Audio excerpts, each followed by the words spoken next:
So picture this, a majority of elected politicians vote against something, and it passes anyway. That actually just happened in the European Parliament, and it affects pretty much anyone who uses the internet in Europe or communicates with someone who does. It's called chat control, and it's one of those things that sounds boring until you realize what it actually means for your privacy. Here's the quick version of what happened. The European Parliament voted on Chat Control 1.0. A regulation that lets tech companies scan your private messages without a warrant, without suspicion. Here's the crazy part. 300 MEPs voted against it. Only 276 voted for it. So the majority actually opposed it. But it passed anyway, because of a procedural rule that required an absolute majority of 361 votes to reject it. A threshold that wasn't hit. So even though most people voted no, then yes, it's now law until 2028 in Europe. Let that sink in for a second. Now, the official reason for all this is child safety. And look, I want to be really clear here. Protecting kids online is a real issue. Nobody's arguing against that. But here's where it gets very strange. The data doesn't actually support this approach.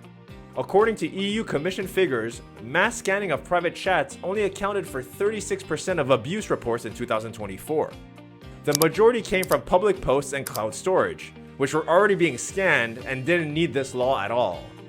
And what's more, 40% of the investigations that did result from this system ended up targeting minors themselves, not protecting them, targeting them. And maybe most damning of all, the EU Commission has admitted there's no evidence that suspicionless scanning of private communications has led to more convictions or more rescued children online. In other words, it's not working, and it passed anyway. If this kind of stuff is something you actually care about, hit that subscribe button, because this channel is all about making sense of where the internet is really heading. Here's what chat control actually does in practice. It allows companies like Meta and Google to scan your direct messages on platforms like Instagram, Discord, Snapchat, Gmail, and iCloud. Not your WhatsApp, because that's end-to-end encrypted, so it's technically exempt for now. But basically anything that isn't encrypted is fair game. And what really gets me is that the people who actually survived abuse are speaking out against this. I read one article by journalist Patrick Breyer who described one survivor, Alexander Hanf, who said that he relied on private communications to come forward about his own abuse, and that without privacy, victims lose their voice. Another survivor called mass corporate surveillance a smokescreen that delays real solutions like proactive policing and removing material at the source. The people this law is supposedly protecting don't even want it. And this is honestly why projects like Qortal, for example, matter right now. And not only in a theoretical way, but in a very practical, very immediate way. Because Qortal's messaging system called QChat isn't routed through a company's servers. There's no platform sitting in the middle of your conversation that can be told to scan your messages. The infrastructure itself just doesn't allow for it. That's not a feature somebody added, it's how the whole network was designed from the ground up.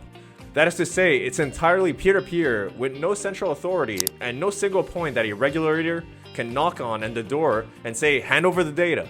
The chat control situation is a reminder that when your private communications run through somebody else's infrastructure, they're never really private. And every time a law like this passes, even against the will of the majority who voted, that becomes a little more obvious. So the solution isn't to trust that the next law will be better written.